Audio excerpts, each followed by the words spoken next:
Texas, western Collin County in north-central Texas, until 10:30 p.m. Central Daylight Time. At 9:23 p.m. Central Daylight Time, a severe thunderstorm was located over Denton, moving east at 30 miles per hour. Hazard, 60 miles per hour wind gusts and quarter-size hail. Source, radar indicated. Impact, hail damage to vehicles is expected. Expect wind damage to roofs, siding, and trees. Locations impacted include Denton, Fairview, McKinney, Crossroads, Louisville Lake, North Lake, Hickory Creek, Prosper, Dish, Flower Mound, Corinth, Murphy, Parker, Oak Point, Allen, Double Oak, Hackberry, Highland Village, Sanger, and Lakewood Village.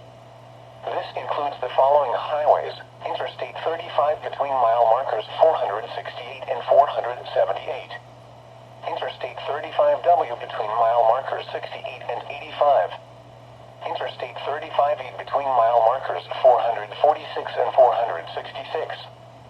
A tornado watch remains in effect until 10 p.m. Central Daylight Time for north-central Texas. For your protection, get inside a sturdy structure and stay away from windows.